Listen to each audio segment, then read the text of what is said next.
Hello and welcome back to the Power Switch, gaming's call-in talk radio show. My name is Peter Spezia, and today is July 28th, 2017. This is the 33rd episode of the podcast. Thank you for tuning in. We use Discord as means to add and drop callers to talk about video games, and switch the power that's found in a typical gaming podcast. You can join our server to participate during recordings at rhymeswithasia.com/call. I'm glad to have a guest on the show with me today is Logan Moore. He writes for DualShockers.com and also heads up Model Citizens Media with his other co-hosts there. Logan, welcome back to the show. I know you've been a guest before, but now in a host capacity here. Yeah, Peter, thank you so much for having me on for the full hour this week. Of course. I'm very excited to be doing this with you. Yeah, I appreciate that. We've talked before of how the show, we're both big sports fans. So we're kind of familiar with the idea of sports talk radio. And so we've kind of shared, kind of stories before about how we like the format, but applying it to games. And so you have done gaming podcasts for quite a long time. I mean, several years here, but you also now write for DualShockers, as I mentioned. I mean, tell people a little bit about yourself, who you are as a gamer, and all that good stuff. I think you kind of hit the nail on the head there. Those are the two main things I'm doing right now between Model Citizens Media, which is the podcasting brand I've got with a few friends, and then I've been writing for DualShockers for about 6 months now, which has been an exciting experience going to E3 and talking to some cool people in the industry that I wouldn't normally have access to. So that's been a lot of fun and helping me get better with writing and being a journalist and all that stuff. Besides that, peek into my gaming life, I guess. I don't know. I am swamped right now just with everything that is coming out. I seriously probably have 15, 20 games in my backlog that I urgently would like to play right now, but I have no idea how I'm going to make that happen. But as for everything else, I don't know, just in college as well, trying to juggle everything podcast wise and writing wise with that. And I'm done at the end of the year. So almost awesome. Well, good luck with that. I mean, certainly a lot on your plate. Before we get to our callers, we're going to talk in our main topic about kind of what it is like to write for a gaming website like that and the different experiences you've had, not only in the past, but what you're looking forward to. We'll go through our headline roundup, get through the stories from the past week in games. But first, let's get to what we're playing recently. I actually want to start with you. What's been in that PS4, Xbox One, Switch, whatever have you? So I've been out of town. Last weekend I was out of town, and I'm so busy throughout the weeks anymore that it's kind of hard for me to sit down in the evenings anymore and really sink my teeth into some of these larger games that I've been wanting to play. So I keep finding myself going to the Switch recently because there's a bunch of good games on that you can just kind of spend anywhere from 10 minutes to 3 hours in. And I've been playing a lot of Mario Kart lately. I bought that later than most people did. I didn't end up picking that up until last month. So that's still kind of new to me. And then I picked up Splatoon 2 as well. And I haven't put much time into it yet. I'm probably going to be doing that this weekend. But I like the game a lot. I didn't pick up the first one on Wii U. So this is kind of... I've heard a lot of people say, oh, it's more Splatoon. But to me, that's a new, fresh experience still. So I'm kind of learning the ins and outs of how that game works and how best to ink that battlefield as quickly as possible. So it's fun. It's a fun little game. I'm really enjoying my time with it so far. All I know is what I'm seeing from people, you got to ink your spawn zone. It can make the difference at the end of the match. That's all I know. I'm always the first to get out of my spawn zone because I actually take the time to do that. And then I end up having the higher score usually by the end too. So I guess there is a benefit to doing it. Yeah, there you go. But yeah, ink your spawn zone, people. Come on. Besides that, I don't know. I mentioned how there's 1,000 other things I'm trying to play right now. The big thing, I guess I'd really say that I'm working on, like a bigger title that I'm trying to get through right now, is Nier Automata. So I just beat Ending A the other day, and I really liked it. But I went into the game, and I was like, I'm going to do all 26 endings because this is a game that I wouldn't normally have picked up in previous years, but I heard so many good things about it. I'm trying to play things that I know are a little bit more outside of my comfort zone this year. I'm really kind of blind to a lot of bigger Japanese releases that come out sometimes. So I picked this one up, and I'm really, really enjoying it. Like, I think the combat is very snappy, very responsive. It's a Platinum game, so I mean, I think we can expect that they typically make great action games. So It's, again, another fantastic hack and slash action game from them. But I'm really enjoying the RPG mechanics as well. Like there's way deeper systems in that game than I expected, and there's just you've played it as well. I know. Yeah, just the world is super unique. Like there are certain moments in that game, even through the A playthrough right now, where there are moments in that game where I haven't seen any other video game do anything like it, and it's like eliciting responses from me that are both like confusion and curiosity, and just I am so intrigued by that game still, and I'm really looking forward to getting through it. And because I don't think I've gotten to the point yet where it, like, I don't know, everybody who's played the game and who's raved about it there seems to be this one moment where like everything just kind of turns on its head and blows your mind, and I'm looking forward to getting to whatever that moment is. Yeah, I only got through ending A as well, so I've played as much as you. And Platinum games don't really click with me as much, so I didn't get back to play the other ones. I still have to go through the rest of the narrative, but I've come across spoilers and things like that, so it does get pretty interesting. But even in just the first ending, that first, gosh, it's 7 hours or something like that you can put into it to get that first ending. Even moments like the amusement park or Become as Gods, like there are pretty interesting moments in there, and like that's not spoiling anything. You got to experience the game for yourself. It's really cool, and that soundtrack, I say it's right up there behind Persona 5 as the best of the year so far. Yeah, I totally agree, which is weird because there's a Zelda game out this year too, and it's like Breath of the Wild's like starting to fall behind in my soundtrack rankings for the year, which I would not have expected coming into this year. Yeah. But yeah, that soundtrack is absolutely phenomenal on that game. So good. What are a couple other quick titles that you're looking to get to? It's again, like I'm kind of like avoiding jumping into anything too much right now. I played some Super Hot on PSVR last week. I wrote a review about that. You can go see my thoughts about that on DualShockers. I'm really, really curious because I loved it on Vive, and I saw from the title, I didn't get the chance to read it, but I saw from your title that there was a lot of recalibration issues, which kind of makes sense. Because at least on Vive, it really played that room scale well when you're really moving and dodging around. But I can see where in a seated like environment on PSVR, there may be some problems. So I stood while playing it, and because to me that was like the only way I really thought that you should play the game. Like I had a couple people respond to my review and be like, "Hey, I played through the whole game and I just sat on my couch and it gave me no fits." And I'm like, "Well, that's cool, but to me, I was playing the game and it's like you're in the Matrix." So to me, like the more you're moving around and the more active you are, like there's even trophies for like burning 1,000 calories. Like it's clearly a game that's prompting you to move, and that's why it was put in VR in the first place. Yeah, and there are parts where you have to duck behind cover, like actual duck, and like so it's much better when you're standing. I love that game. I think that's the one VR game you have to play in 2017. But I was thrilled with it on Vive. Yeah, I really liked it. I really think it is potentially the best PSVR game so far. It is just the camera is not a good tracking device for PlayStation VR in any way, shape, or form. And like people are already talking about like, oh, I bet they come out with like version 2.0 of the headset at some point. No, they need to come out with version 2.0 of the tracking and some new controllers, because those are the two big issues right now. The headset is a fantastic device.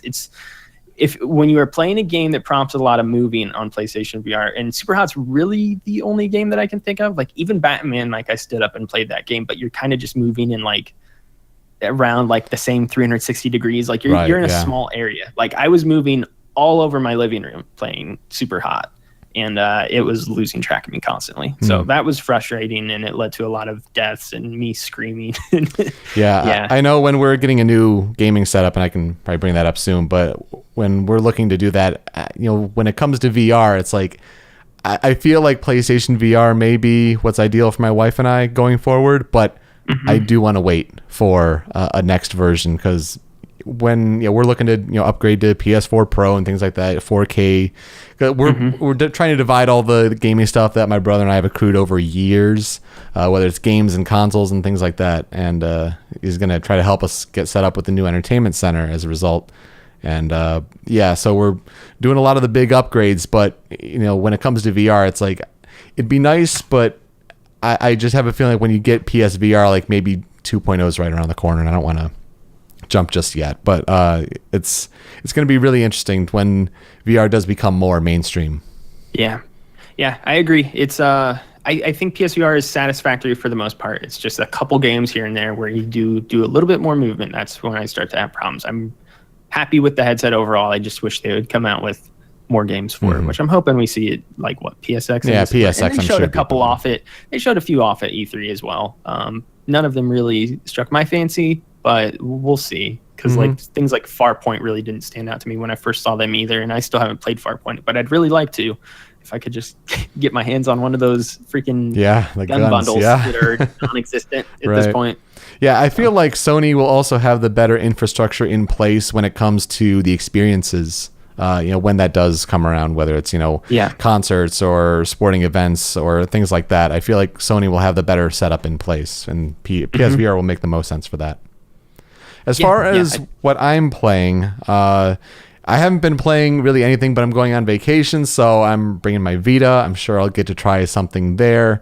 I'm watching my wife finally really get into Breath of the Wild. She tried a couple times before earlier in the year, didn't really click, but now it's really clicked, and I'm watching her play, and that's really awesome. A lot of it has just actually been research, and like I said, we're dividing software libraries. So I actually just came back from a GameStop sale. They had the buy two get one free or whatever, and so with Halo Master Chief Collection, with Halo 5 Guardians, like you got all of the core Halo games there anyway, and then threw in Crash Bandicoot Insane Trilogy. So nice. Not too bad to pull that all together for $60. I'm pretty happy with that. So it's mostly just been a lot of research. I think I've done more TV research in the past week than I've ever done in my whole life, which is pretty maddening. And then you throw in sound bars on top of that. It's a whole ordeal. But it's mostly planning for the future. And then when it comes to, upgrading to the newer mid-generation consoles, it's like, well, then there's bundles to get, right? So Xbox has a ton of bundles. Like I'm eyeing up that Madden NFL 25 or Madden NFL 18 bundle that just got announced. And then when you're talking about pairing colors, I mean, that white PS4 Pro, I never thought I'd be playing Destiny 2, but I might be playing that by the end of the year. That white PS4 Pro is looking beastly. So not too much being played on my front, but a whole lot of research and preparing for big moves and life's transitions there. While we're at it, let's get to our headline roundup. We start with Nintendo's financials. Their revenue is up 150% from Q1 2016. 4.7 million Switch units have been sold. Logan, that's crazy. This is really exciting. Like, I am so happy to see Nintendo doing well with this thing. Like, I mean, they're off the store shelves everywhere, so you knew it had to be selling, but this is even more than I personally anticipated. Yeah, I mean, we're, 4-5 months into the life cycle of Nintendo Switch. They're already 1/3 into the Wii U lifetime sales. I think that just shows how well Nintendo's doing. They're bouncing real well. I mean, ARMS has sold 1.18 million units. Did you think ARMS would ever be a 1 million, seller? It's wild. No, especially this early. Like, I mean, like you said, we're not even 4 months in. I think we're coming up on the 4-month mark. So it's pretty wild. That's insane for ARMS. They've sold almost 2 million copies. Now, we knew Splatoon 2 was going to be a big hit. 671,000 in 3 days of sales. That's more than 4 times what Splatoon 2 had. And Wii U had about half the install base at that time. I think that's what the stat was. But still, like, it's so much better. And I think Japan's a big push there. That's easily going to pass 1 million, I'm sure, by this point. A lot of people are really digging that game. They also talked about other games. So the future titles, Pokemon Switch, they say 2018 or later. That game's going to get pushed to 2019. Just you watch. Yeah, that's unfortunate. Yeah. Metroid Prime 4 to be announced. And they're still sticking Xenoblade Chronicles 2, 2017. Everybody's so hesitant on that one. Like, I have not met a single person who is looking forward to Xenoblade Chronicles 2 and actually thinks it's releasing this year. When I talked to Nintendo at E3, like when I talked to one of the representatives during like my playtime with them, like we even asked them about that, and they're like, "Look, it's coming this year." Like they doubled down and they have no qualms about saying that game will be releasing this year. It just doesn't seem ready. I'm not sure. I think it's just the big localization that's an issue. It's Nintendo of Europe tackling it this one, just like they did with at least the original Xenoblade Chronicles. So maybe they don't have as much on their plate. Maybe they can communicate a little better with Japan. Yeah. We'll see. I'm still holding on hope that hopefully they can stick to that one. And then Ultra Street Fighter 2 for Capcom. It is above their expectations. And I only put this in here because we were talking on an earlier episode of this podcast where, it's felt like Capcom was just sending it to die. You put a 15 or 20-year-old game at this point, 25-year-old game at this point. Put it on a new console, not add too many new changes, give it a $40 price point and say, well, good luck. This is going to be our standard bearer for how popular the Switch is. I'm glad it's above expectations. So they say they're preparing multiple Switch version titles, and to get a Japanese publisher like Capcom on board, that'd be great. I still think that game was a really good idea. It's just the price point. Yeah. The price point was the one single thing to me that I never understood with that game, and I'm honestly shocked that people bought it. But quick aside, I think the one thing that all of these numbers show, and it shows that I'm not alone, because I am going out of my way to buy Switch games when I don't necessarily, when in the past I wouldn't have done that. I am buying games for my Switch just to have them because I want to have games on that machine rather than purchase them elsewhere or whatever. I am in love with the hardware so much that I'm willing to spend money on games like Splatoon. Like I said, normally Splatoon is not my game. I would not buy that, but I saw Splatoon 2 and I was like, I like the Switch, so I will buy a game for my Switch. That's how it's been to me, just because I'm so in love with the docking and undocking and playing it on my TV or taking it to bed with me or whatever. Right. Yeah, I know I'm getting Sonic Mania next for it. And that it just shows you there's so many platforms that's going to be on, but I choose you, Switch. There's still, I mentioned this on one of my podcasts or some podcast somewhere. I don't even know. I can't keep it straight.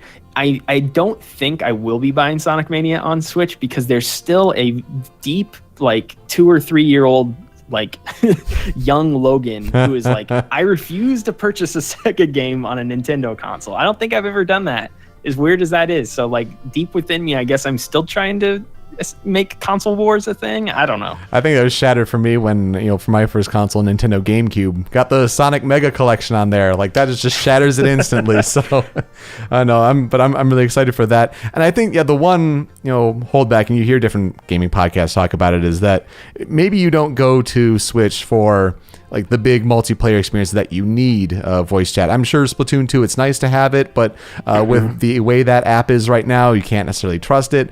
But for something like when Smash Brothers comes to Switch, right? You're not necessarily going to need voice chat, so it's not going to be a big hindrance. And of course, you're not going to have the top AAA titles coming to Switch. I think it's doing great for what it is and what its place in the market is, and that's really exciting. Yeah, I agree. And plus, we're recording this show through Discord. Just use Discord. Use people. Discord, everybody. Give it the plug. We have a Nintendo Switch Discord, me and some of my friends, and we're like, let's play Splatoon or Mario Kart, and we just all hop in that. Discord is very, very nice and intuitive for the voice chat thing. I use it over Xbox Live and PS4 party chat at this point. Mm-hmm. So, and it works when you lock your phone. It works when you're in different apps. So go nuts. Yep. The PlayStation Plus and Xbox Live Gold games have been announced for August. So for PS Plus, PS4 is Just Cause 3 and Assassin's Creed Freedom Cry, which was the standalone DLC expansion to Black Flag. We played Adewale, who was Edward Kenway's shipmate, assistant, second captain, I suppose. Just Cause 3, good to see that game there. I'm excited to give that one a try. Hopefully they've fixed all the weird physics there. PS3 is Super Motherload and Snakeball. And Vita, you have Downwell as well as Level 22. Excited for Downwell. Heard great things about that on Vita. Same here. What's the one that catches your eye the most?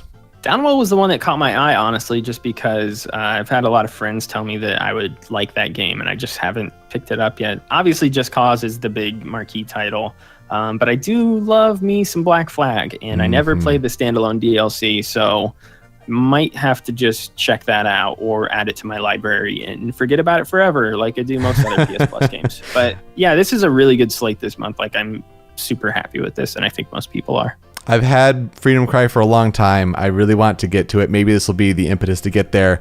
I know it's a thing on your gaming podcast, Millennial Gaming Speak. Black Flag is a great game. Black Flag is It's a great game. Don't let anyone tell you differently. It's a great game, Max. Xbox Live Gold for August 1st through 31st. The whole month you have Slime Rancher on Xbox One. On the 1st through the 15th, you have Bayonetta on 360. And I'm guessing, I imagine they were bringing that, backwards compatibility. That's the better version of the game. You don't want the PS3 version of Bayonetta, but if you have Wii U, go for that one too. That's for the 1st through the 15th. And on the 16th through the 31st of August, Trials Fusion on Xbox One, as well as Red Faction Armageddon on 360 backwards compatible. That's pretty decent. I think Bayonetta is obviously the standout there. Same here. I never ended up actually playing Bayonetta other than in Smash Bros. So I would definitely like to play her actual game at some point. Again, don't know if I will, but now I will add it to my library and have the option one day to do so if I want to. It's another Platinum game, except she's not using swords like 2B is. So there you go. There's the difference there. Yeah. Let's get back to more Nintendo news, though. Walmart cancels Super Nintendo Classic pre-orders. Kind of expected. They had pre-orders go live a bit early. I think GameStop was kind of more partnering with Nintendo, like watch this space when pre-orders go live, kind of sponsored by Nintendo. So to see Walmart kind of jump the gun on this, I know a lot of people kind of went on it, went for pre-orders, maybe even ordered 3. But yeah, that didn't work. I'm sure a lot of retailers complained and a lot of orders were canceled. Did this move the needle at all for you, Logan? I was not paying attention to the internet when it happened, and when I got back on, everybody was freaking out about it, and so I missed out. I wasn't going to pre-order one anyway, so when I saw that they all got canceled, and a very evil part of me thought it was hilarious and just was laughing at everybody in my Twitter feed. I still think, I don't know why I continue to believe them. I think there's going to be enough of them this time compared to the NES. I really do. And I honestly, I'm a crazy person for saying that, but I think we're going to be fine this time around. I'm not stressing out on this like I know a lot of people were with the NES Classic. Like, pre-orders will go up at some point. We'll be able to lock them in, and I don't know. I think you will be able to find this at stores leading up to Christmas. If it happens, you heard it here first. Now, I was asleep when this happened, so like it's no skin off my back. I'm not itching to pre-order one. I just want them on Virtual Console. That's all I ask. Yeah, like that was my first response as well. Like, it's so annoying because I think what they're going to do is they're going to release this, and then literally probably 3 or 4 weeks later, I would not be shocked if they're like, hey, we know you've all been asking for Virtual Console. Ta-da! The Virtual Console is now a thing, and we're putting on all of these Super Nintendo games, including Star Fox 2. And like by that time, we'll probably have all purchased this thing for $80 or whatever it is. I would so much prefer to play my games, these Virtual Console games, on the Switch, and that is the one thing I want them to do. Just please tell us what is going on with Virtual Console. Oh yeah, no, we got to hear that by the end of the year at least. I mean, we've got to, right? We have to. Yeah. Give us a direct. Yeah, hopefully. What's going on? Just give us a direct. Mm-hmm. Yeah. And finally, in the headline roundup, PQ2.jp and Persona-Dance.jp have been registered as Atlas websites in anticipation for an event, a Persona-based event that is happening in Japan on August 2nd. I think it's like 9 p.m. over there, so that translates to about 8 a.m. Eastern time if you want to follow what happens with the news. Big Persona event happening, suggesting that very likely that Persona Q2 and something like Persona 5 Dancing All Night will be announced. Wouldn't surprise me at all. Just something to keep an eye on if you're a big Persona fan like I am. I played both of those games. I enjoyed them, but they are definitely more for the Persona fan. I don't know if you can necessarily just jump into it and really find any enjoyment there. I'm wondering if Q2 would be on Switch. I would think so. I would think so. Yes. Well, it's a good question because, I mean, at least in Japan right now you have Dragon Quest 11 that's coming west in 2018, so that's good to see. But yeah, that's a game that's PS4 and 3DS in Japan when it just came out. So maybe both. If they can come out on both, that would be fantastic. Yeah, I mean, and knowing how long Persona development cycles have been in the past, they may announce it for 3DS and then never mind, we're gonna just put it on Switch once it's out and whenever. I don't know. These two games will probably be quicker turnarounds than 5 was, though. I would imagine so, and I would expect Persona Q2 more than Dancing All Night if one had to be picked over the other. I've seen chibi art, and it may be fan done, it may not be, but I've seen chibi art of the Persona 5 characters, so it might suggest that it may be happening. Just something to keep an eye out for in the next couple days after this podcast. So just keep an eye out for that. Let's get to the main topic, though. I know we're running a bit long. We have some podcast veterans here just kind of blabbing on about games. But I wanted to talk with you, Logan, a bit about your experience with writing about games, because some people may be listening to this passionate about games, want to talk about games and thinking, how can I, make some pseudo living online doing this? How can I write for a games website? How can I maybe do my own podcast? I wanted to start, kind of with where that impetus started. What made you want to write about games specifically? As far as wanting to write about games goes, I've known since I was a kid that I've wanted to do something in the industry. And that started out kind of as me just telling myself as a kid, yeah, one day I will make video games. And I just always told myself that, like through like middle school and high school. And then it started to dawn on me, like it was probably actually like middle school, where I was like, I've always said I'm going to end up making video games one day, but like, what does that look like? I've never tried to do that. And my parents were always like, oh, well, you'll probably just go to college for it or whatever. And like, I started doing more research. It's like, oh, dang, I probably should have started programming a few years ago. I should start now. And then when I look into programming, it's like, I hate this. And it's like, okay, what else is there? Art. I suck at art. And then it's like just one thing after another. And it was like, okay, probably not going to do the making the video games thing, but what else do I like? And then of course I look at my life and I'm getting Game Informer, Xbox Magazine, PlayStation Magazine, GamePro, EGM. I'm getting those in my mailbox once a week. I have scheduled time to watch X-Play at 6:30 every single night. Oh, X-Play, good shit. Yeah, so I started realizing, like, wait a minute, this is what I like about video games. I like the consumption of them. I like talking about them. This is what I like. Look, Adam Sessler is on my TV right now talking about this, and he makes a living from this. Okay, that is what I want to do. That is what I like about video games. It's not, to me, it was always like, to make money from video games, you had to be making them. And then eventually it clicked on me. It's like, no, stupid. Like, somebody put this magazine together. Somebody put this television show together. Like, those are the things you like about games too. So go towards that. And then it's kind of been a long journey since then. I haven't really pushed myself.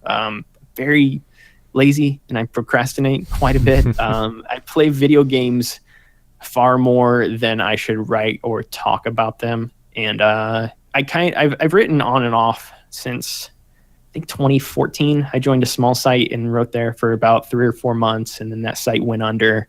And then it took me about 18 months to jump back in again, just because I was like so burnt out from the past experience. And then since then, I've been doing it consistently. I worked at a PlayStation website last year, and then earlier this year, I joined up with DualShockers. All in all, though, I've been doing it continuously since last June. That's awesome. And you got to go to E3 with DualShockers? Yep, I did that earlier this summer, I guess. Yeah, that was a heck of an experience. Got to meet a whole bunch of cool people. I was out there in LA for a week. So I landed there Saturday morning, immediately went to EA Play, then we went to all the conferences, or I think we had tickets to all of the conferences, but some things were scheduling conflicts, so we couldn't go to every single thing. Mm-hmm. But we went to Microsoft's and Sony's, which I guess would be the big notable ones. Yeah, it was a crazy week, to say the least. Probably one of the coolest weeks of my life, just because I'd always dreamed of doing that since I was a kid. Yeah. So, and you got there, on your own, like your own merits, and that's got to be awesome with media credentials and all that. Yeah, it just had to be the first year where the public also got to come in and clog things up, right? Yeah, I thought that was so funny when they announced that in March or April or whatever. By the time I joined up with DualShockers, I was like, okay, this is a big enough, reputable site. I know I can get into E3 here. Mm-hmm. I've got the money. I'm sure I can make it to E3 as long as I just ask the higher ups at the site. And of course, yeah, they're like, oh yeah, you want to go to E3? Yes, definitely. We'll send you to E3. So I knew all those things. I was like, awesome, I will be going to E3. And I knew that like earlier in the year. And then of course they're like, hey, the public can come this year. I'm like, well, crap. Okay. It's kind of ironic, but all right, sure. I mean, I had way more access than the public did though, just because of meetings or interviews or things like that. But yeah, it was still just kind of funny to me. And then you also do Model Citizens Media on the side. What's that all about? So that is the podcasting brand that we established earlier this year as well, I think. Yeah, I can't keep things straight anymore. So we had been doing Millennial Gaming Speak, which is the main gaming podcast that Max Roberts and myself do. And we had done that for about 18 months or so. And I was like, I really like podcasting. This is a fun little thing that I'm doing. I have some other friends who I have wanted to collaborate with for a while, and they had some podcast experience as well. And instead of we basically just decided to form that because we had some ideas for some new shows as well. So we formed that, which is our brand, Model Citizens Media, and we house 4 podcasts under it currently. So we put Millennial Gaming Speak under that. So that is part of that brand now. And then we also have the Model Citizen Show, which is kind of our flagship show where we just talk about anything, whatever. It's kind of our version of Game Over Greggy or the Comedy Button. We'll talk about anything and everything from week to week. And then we've got a music podcast, which is called Reeling in the Years, where we break things down on a year-by-year basis, which is pretty cool. Me and my friend Michael do that. And then Max has got his own one-off interview show that he is doing right now. And we're trying to make it grow. We want to kind of spread out and do more video content on YouTube, more short-form stuff, because I think we've realized after doing it for 4 or 5 months or whatever now that it's very hard to grow an audience when all of your content is 60 to 90 minutes in length. Yep. So we're working on trying to establish like a YouTube presence right now as well. More than the YouTube presence we have now. We put all our shows up there, but yeah, that's kind of where we're at right now with that. It's still very early, and we're trying to figure out a way to get more people to listen in and watch what we're doing. But yeah, just trying to figure that all out right now. Well, I'm right there with you. And you guys have been kind enough to ask me on episodes of Millennial Gaming Speak. Recently you're episode 100, so congrats on that. That was awesome.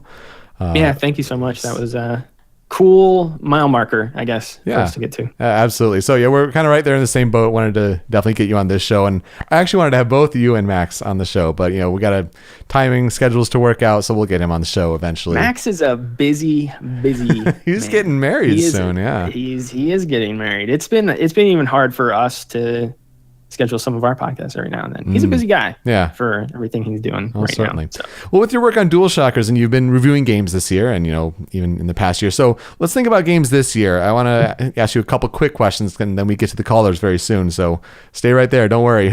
We're wondering, what are some games that you've reviewed that maybe we're sleeping on so far? And then, what are you looking forward to, whether reviewing or playing the rest of the year?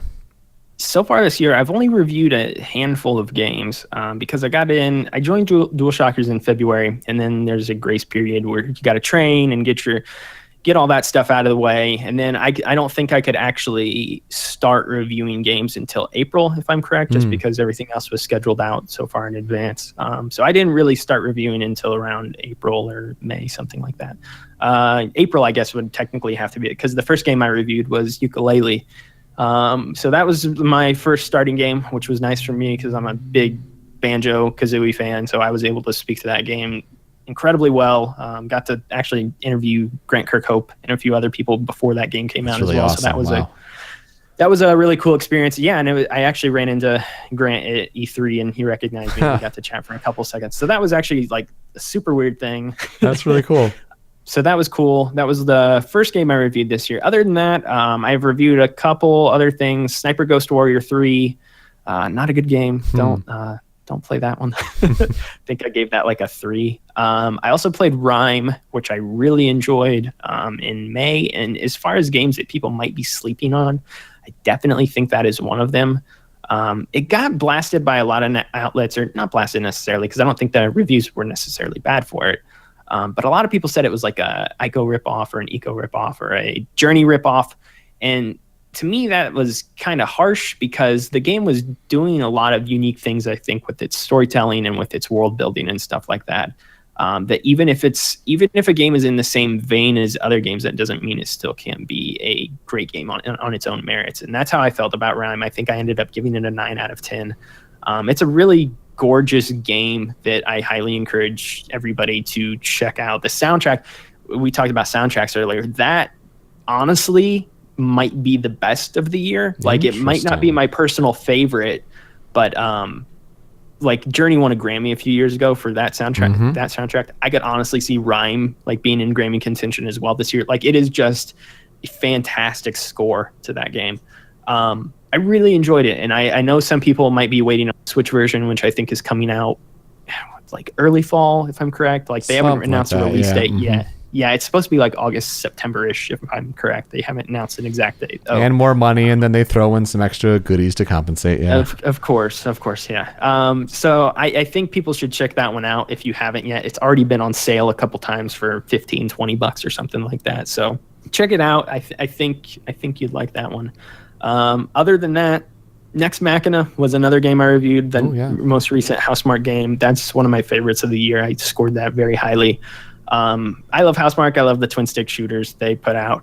We haven't really seen arcade shooters in a long time, and it's similar to old ones in a lot of ways, but they put their Housemarque spin on it with the saving the humans and the constant focus on score. Like, it is very much a Housemarque game, but it is just so tight mechanically. Like, that I have not played a better game this year gameplay wise than Nex Machina. Like, I am still in awe of how they are just such masters of creating tight, fluid gameplay over there at Housemarque. I really don't know how they do so well. But yeah, that game is phenomenal. Again, the soundtrack is fantastic. It's bumping the entire time you're playing. If you haven't checked that one out yet, or you're not really familiar with it, I would encourage you to look it up at least and give it a whirl, because I think there is such a satisfying gameplay loop with that game. And it is, like I said, high score based, but that's almost a breath of fresh air now, ironically. Right, yeah. Whereas every game back in the day used to be focused on high scores. Now you don't really see it very much anymore. So when a game comes around that is like, hey, get the highest score, then it's kind of cool and it's a lot of fun. That's about it. Super Hot VR was the last thing I reviewed. And I have a couple things that I guess I can say what I'm scheduled to review. I think I'm reviewing Lawbreakers when that comes out next week. And then I'm also scheduled to review Matterfall, and I'm also scheduled to review Mario & Rabbids Kingdom Battle. Oh, good luck with that one. That should be interesting to see what that one does across the internet for sure. Yeah, I played that at E3 actually, and it was a ton of fun. And I cannot believe I'm saying that. It was so weird to play. It was so weird to see, but I was smiling the entire time. So I assume that is a very positive sign for that game. That's good to see. I'm really looking forward to seeing all those, Lawbreakers with the Cliffy B action game. They seem to know what they're doing. They had really great showing at E3 from what the coverage seemed to be. That's really awesome. Well, when we come back, we will get to the callers. What would you like to talk about? We've got Logan Moore here from Model Citizens Media and from DualShockers. So ask him some questions, share what you're playing recently, or anything from our headline roundup. Any topics up for discussion. That's when we come back here on the Power Switch.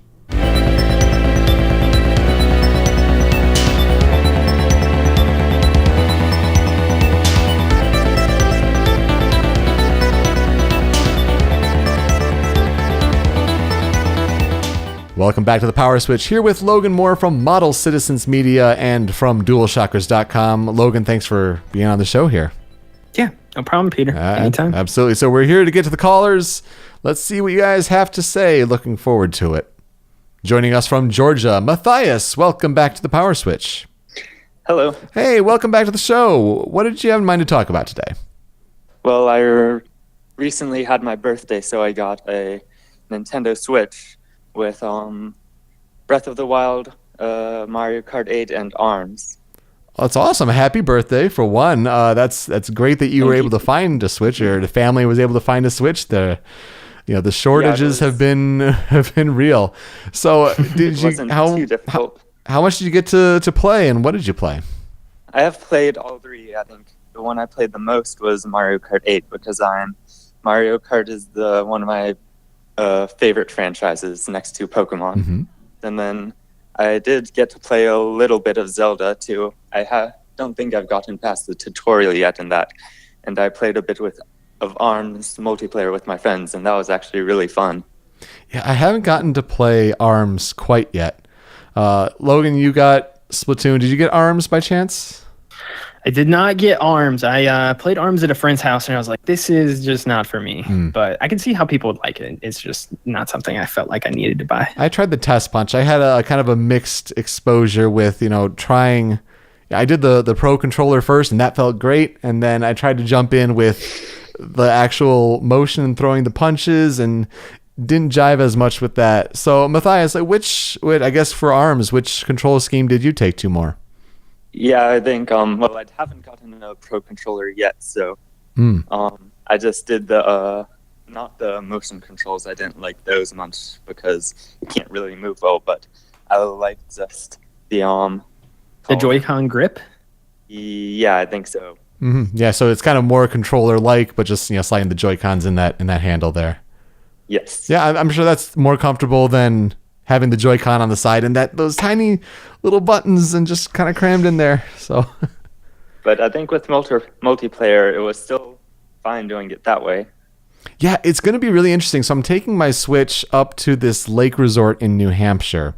And so, we have Mario Kart 8 Deluxe, and that's probably going to be the main multiplayer game. But it's going to be interesting, and you hear all the different stories of people playing those multiplayer games, especially where there necessarily isn't a TV. And it's like, I'm in the Switch commercial. This is me. I'm playing Mario Kart with a little screen there. Flip up that kickstand. I'm interested to try that this weekend. And so it's always good to hear the multiplayer stories for Switch.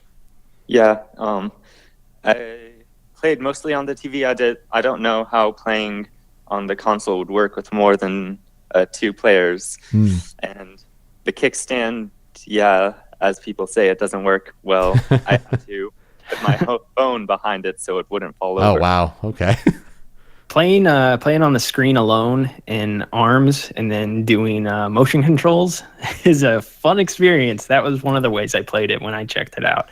And I couldn't control my character, but it was really fun to be flinging my hands all over the place while one of my friends was standing right next to me. And then you go cross counter. It's fun. So are there any games that you're looking forward to getting for Nintendo Switch throughout the rest of this year or even beyond? Well, definitely Super Mario Odyssey. That's the main one. Yeah. And then I think I also want to get Pokken Tournament. Yeah, that's exciting with those arcade characters coming over from Japan. That's great. Yes, and definitely as a Pokemon fan, and then also as a Pokemon fan eventually when the RPG for the Switch comes out. Oh yeah, for sure. What's your kind of take? I guess prognosticating down into the future. Do you think it's going to be something like an Ultra Sun, Ultra Moon? Maybe they do Hyper Sun, Hyper Moon. I don't even know. Do you think it's going to be Gen 6 or Gen 7, or is Gen 8 going to appear on Switch? Well, I think it's probably going to be one of 3 things. Either a remake, still part of Gen 7.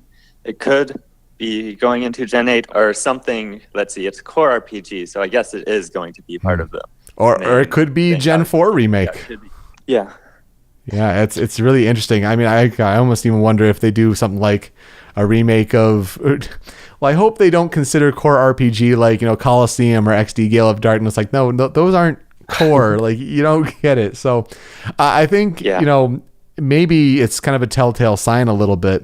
Not a pun on the game dev, whatever. But when they say 2018 or later...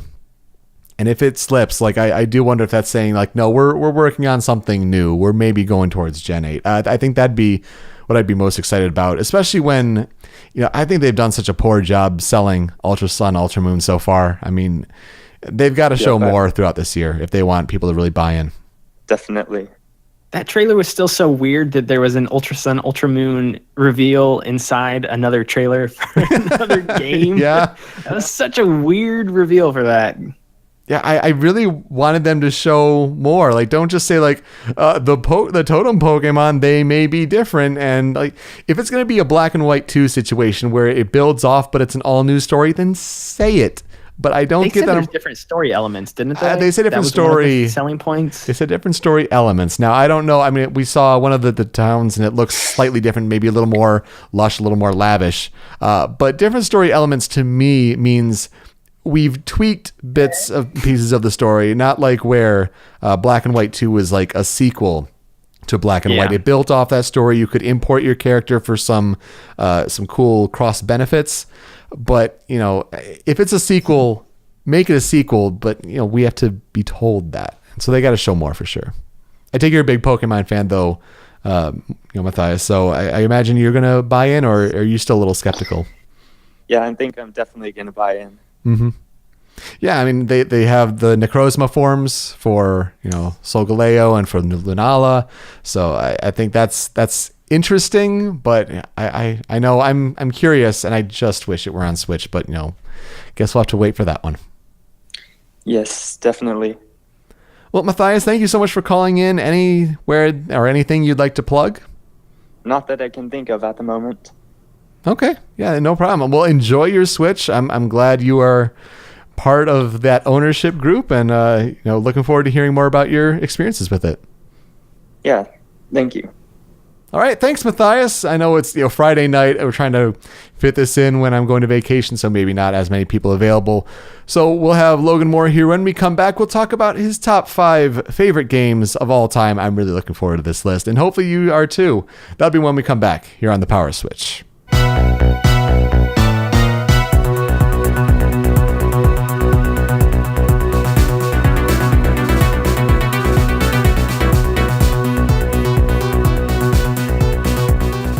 Welcome back to the Power Switch. This week's Tempo Control music is brought to you by Ghost Trick, Phantom Detective. You can find a new video game music top 10 list from a specific game's soundtrack every Tuesday over at youtube.com/rhymeswithasia. Joined, of course, yes, by Logan Moore from Model Citizens Media and DualShockers.com. Logan, I'd like to know your top 5 favorite games of all time. It could be in any order, it could be ranked, but we try to do this with guests to kind of get a sense of who they are as gamers and what has defined their history with games.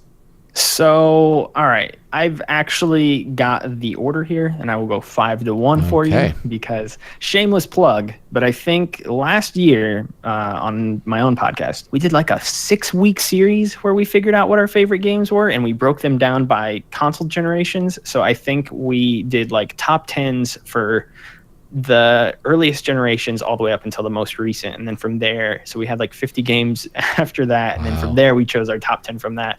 So that was a fun series we did. That sounds really challenging. Yeah, it was really hard. It was a lot of fun, but I think it helped me create my final complete list until, of course, something new gets added into that mix. My number 5, though, I guess, would be Mass Effect 2. I'm a huge Mass Effect fan, so see, that game I think is most people's favorites, I would have to guess, just because 1 had the clunkier combat, and 3, I didn't like 3 story beats, not even the ending. I just think my biggest problem with 3, it was just the opening of the game was like the climax, and then everything else was falling action after that, and that was always strange to me. Like, I could never get into that game as much because it just, I don't know, that game had just such a weird vibe to it.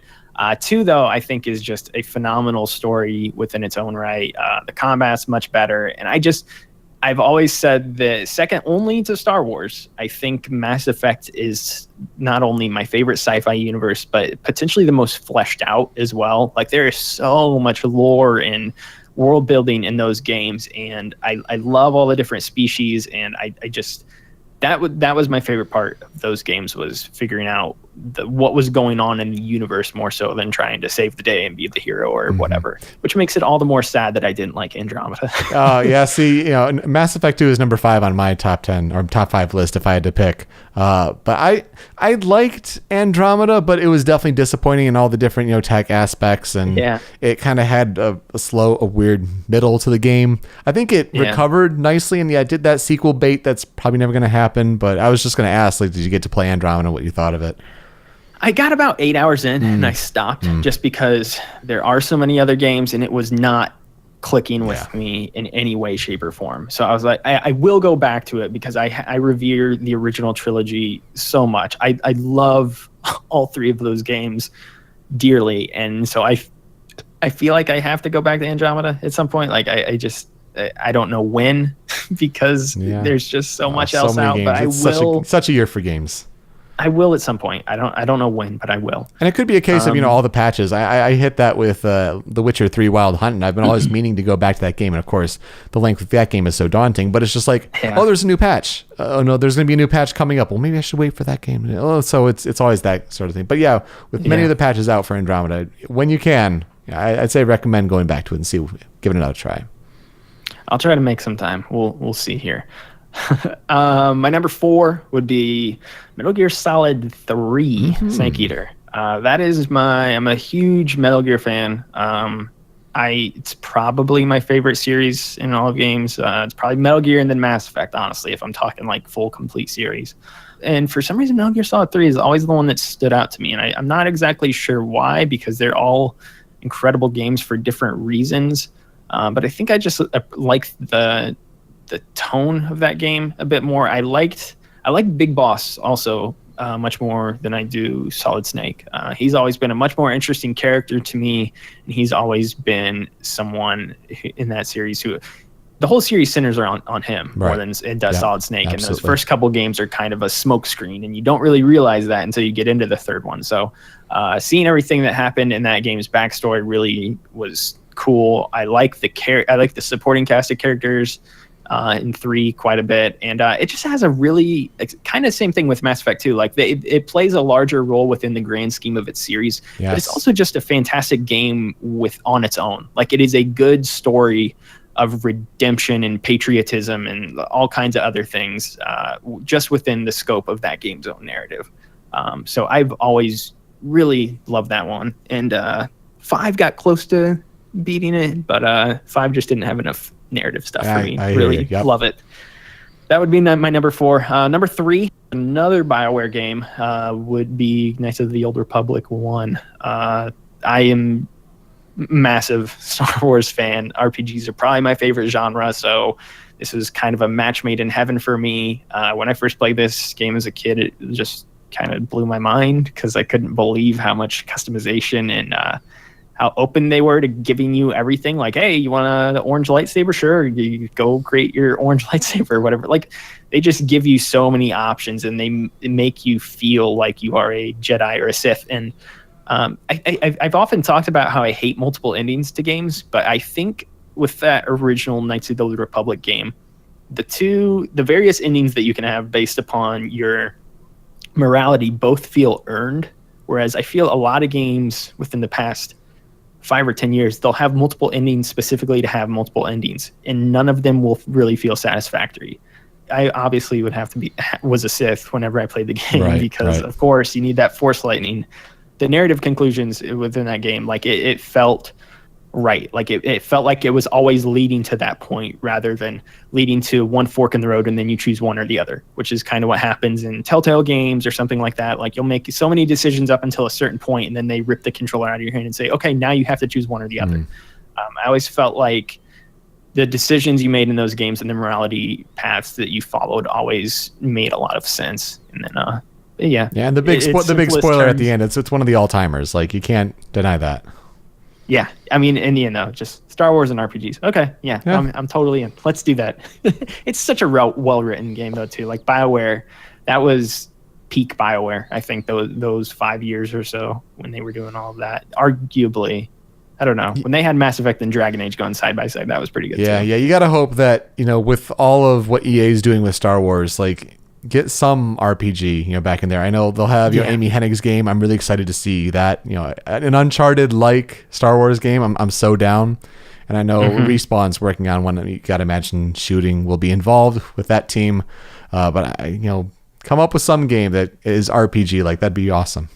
Casey Hudson's back at BioWare. Somebody give him a ring on the phone and see if he wants to do another Knights of the Old Republic 3. For sure. Even though that game will literally never happen because it's still not canon, which is insane to me. Yeah. Which, like, I can understand wiping away everything after Return of the Jedi, but it hurt me that they wiped away all of the prequel stuff because that just made sense within that world. But I'll stop my Star Wars nerd rants. Number 2 would be BioShock. I don't know. I could talk about this game forever. I think it's the best single story in all of video games. I think Rapture is the best world that has ever been crafted in a video game. I am in love with. I know it doesn't have the best gameplay. I know it doesn't have the tightest mechanics or anything like that. I still go back to that game constantly, though, and find new things that I didn't see before.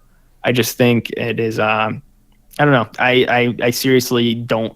For all its flaws, I think like BioShock is like a perfect game for me just because of how that world always captures me every time I go back to it. Like I've read the books and stuff that split off from the first game, and yeah, I just think that world is so interesting, and the concept behind it, and Andrew Ryan, like it's just a interesting world full of interesting characters that I love learning more about. A few years ago, I tried playing it for the first time and it didn't click. And I'm like, why? Like, is it just overrated, or is it just not clicking with me? I eventually, loved the marketing of BioShock Infinite. I'm like, all right, I'm going to play this. I'm going to love it. I did love it. It's like, all right, I'm going to go back and play BioShock. And it took me until the remastered version when it came out on PC. And it's like, you got it for free because those games were super cheap during the Steam sale. And I'm like, yeah, I'm going to go play BioShock. And at the end of last year, I got through playing. I'm like, yeah, no, it's legit one of the best games of all time. Like, I totally get it now. The story twist in that is still so good. Yeah. Like every time, and I just love how they play on player agency, where you feel like you're controlling yourself the whole game, and then it's like, hey, no, you weren't. It's just such a smart idea. That's all. At the same time, it's so simple. Like I'm surprised that no one had really. Maybe somebody did have that idea before. I'm not sure. But when it finally happened, it was like, that's so smart, but it's so obvious. Right. No one's done that up until this point. Did you get to play the DLC for BioShock Infinite, specifically under Burial at Sea Part 2? Burial at Sea? Yeah. Part 2. Like, I wish now that I played that before. I mean, of course I knew the twist in BioShock. Like, who didn't? So like, I got it. It made sense, but like, I wish I had like all of the nostalgia and the feels to go with it, if that makes sense. Because like that would have been so much more deserved that way. Yeah, I honestly forget a lot of what happens at Burial at Sea. It's been so long since I played it. I actually did a BioShock replay of both 1, 2, and the collection came out last year, and I plowed through all of those again, and that was a lot of fun to go back to. So I gotta get through 2. Like, what's your take on that game? Not great, honestly. I don't think it holds up super well either. I just think, whereas I think 1 and even 3 for that matter is just full of interesting characters and great writing. Like I don't think 2 is. I don't find it to be compelling. Like, the idea of playing as a Big Daddy was cool, and I think you feel really powerful and cool at times in that game. But I just don't think the additions that they added onto it, like the Big Sisters and stuff, like it still feels weird within that world to me. Like I played the first one so many times that when I saw what they added to 2, I was like, this just doesn't feel right. Like I love Ken Levine, and you can tell when it's a Ken Levine game, and just playing 2 for a couple hours, it's like, okay, this is obvious that this does not have his fingerprints all over it. It's much more straightforward, whereas 1 and 2 are kind of up their own butts at sometimes. But I love them because of that. Those lighthouses. All right, so you've got Mass Effect 2, you got Metal Gear Solid 3, you have KOTOR, you have BioShock. What's number 1? Really, really, really unoriginal, but it's Ocarina of Time. Okay. So that's been my favorite game ever since I was a kid and I played it for the first time.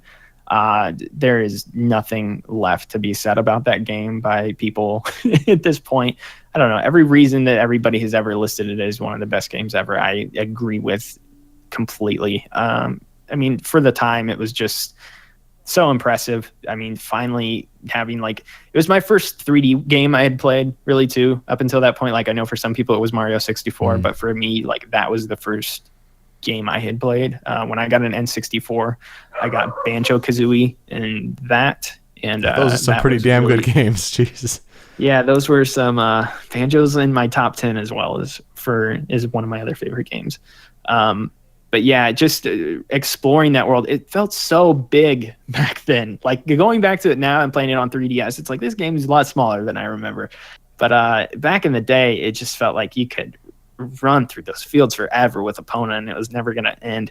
The story, I really enjoyed the story as well. Like it's Zelda stories are never super complex, but I really enjoyed the story in that game. And then you really only get to do it in the Shadow Temple and I guess the Spirit Temple as well. But when they started introducing the mechanics of, hey, you have to go back in time again and be a kid and then affect things that happen in the future or vice versa, that was when I was like, oh my gosh, okay, this game is getting really, really deep with what it's doing. I don't know. Again, I could talk about that game for a long time. And for sure. Yeah, it's a seminal classic. Absolutely. Well, Yeah. I love hearing about people's favorite games, and it really gives insight on, their inspirations and where they've come from. And I really appreciate you sharing ours and your insight overall. I mean, it's obvious, and I'm sure with listeners who may be listening to you for the first time, like, pretty obvious you do gaming podcasts. It's awesome. Love, chatting with you. Looking forward to getting Max on the show, or both of you. You guys do great work, and I'm glad to bring you onto the show in this capacity, and that's awesome. Thank you, Peter. I appreciate that. Yeah, I've been wanting to come on here forever. So Yeah. I was glad when you asked us and we were able to work something out, because we almost had to record our own podcast tonight too, and I was like, oh boy, dang it, yep. I'm gonna do Peter's show. So I'm sorry. that didn't work out because Max is not even around. Right. So yeah, thank you so much for having me on. I really appreciate Of it. course. Well, that'll do it for this episode of The Power Switch. We are hosted by rhymeswithasia.com, and we're on YouTube and Twitch at rhymeswithasia. Find us on Twitter, Facebook, and Instagram at The Power Switch. And you can email us any questions, concerns, comments, or opportunities at powerswitchpod@gmail.com. You can subscribe to The Power Switch on podcast services such as iTunes, Google Play, and Stitcher. And if you could be so kind as to leave a review, that would really help as well. But most importantly, to participate in future episodes, you should join our community on Discord by visiting rhymeswithasia.com/call. It's a small but growing community. And in these early months of the show, it'll be easier than ever to have your voice heard on this podcast. Logan, if you had a YouTube video to watch, what would you recommend? Any YouTube video to watch. Any, not just gaming, any YouTube video. Go watch that Donkey video that made everybody all triggered like 3 weeks ago. There you or go. something. Game Critics by Video Game Donkey. Go watch that one. I don't know why everyone got up in arms about that. I thought it was a relatively funny video from a funny dude who was just giving his opinion. Yeah. But watch anything that guy does. I think he's a good, funny YouTuber. He's got a good channel there for sure. Video Game Donkey. I would recommend checking out the Uncharted: The Lost Legacy, the new gameplay footage that just came out from Naughty Dog. You can check it out on PlayStation's channel, of course. But I'm really excited about that game, and I'm not about to sleep on it. I'm looking forward to playing that probably after we move, so it'll probably be more into September as opposed to the launch date of August 22nd. But I loved Uncharted 4: A Thief's End. That was my favorite game of 2016, so I'm ready for more, whatever Naughty Dog does. So bring that on. Logan, please, by all means, go plug your stuff. We have mentioned it time and time again, I think, on the show. DualShockers is where you can find all of my writing, whether it be features or reviews or whatever. I've written a couple things about Spider-Man, the PS4 game, the past couple weeks. So if you want to go check that out, you can go find that at DualShockers. As for other podcasts, modelcitizensmedia.com is where you can find everything. I mentioned all the other podcasts we do, so you don't have to. I won't give you that spiel again. And then Twitter, you can find me. I am at Moreman12. And I think that about does it. Well, that'd be awesome. I'm looking forward to going on vacation, but I wanted to churn out an episode for you guys, so you got that to listen to through next week. I'll be back for the weekend, so hopefully next Sunday, that'd be the 6th, we can get back and we'll catch up on the gaming news, and I'll probably have to keep track over the course of the vacation, but we'll see how that all goes. And MLB trading deadline is coming up. I'm sure we could talk for minutes on end about sports. I hope Justin Verlander and Alex Avila can go to your Chicago Cubs. I still have absolutely no idea what I would think about them getting Verlander. I think he's a good pitcher still, but I don't want to pay him $54, $55, $56 million, whatever it is. I mean, the Tigers have to pay some of that, I'd imagine. Like they gotta foot the bill. But there. The more the Tigers pay, then the more prospects the Cubs have to give up. It's I don't know. I don't know. I still think Verlander can be a good pitcher. The dude should have won a Cy Young Award last year. Yeah, he should have. And then with Yu Darvish and Sonny Gray, the other kind of lead aces out there. I mean, Verlander can turn it up in the playoffs, and I think that's what a team making a run wants to do. The Tigers have to blow it up. They're done. They've spent way too long trying to win tomorrow, and they need to rebuild entirely. They do. I wonder. I'm interested to see what happens to Cabrera with his hundreds of millions. He's gonna retire a Tiger. Like he'll be there and he'll be unhappy, but he'll probably retire a Tiger. Probably. We need to talk about sports more often, that's for sure. But as far as gaming goes, stay tuned to our Discord channel as everything develops. And regardless whether it's live or on your own time, I look forward to you joining us for our next episode. With that, I am Peter Spezia. Logan, thank you so much for joining us. Really appreciate it. Thank you, Peter. Again, thank you so much. Of course. Until next time, switch up, call in, game on.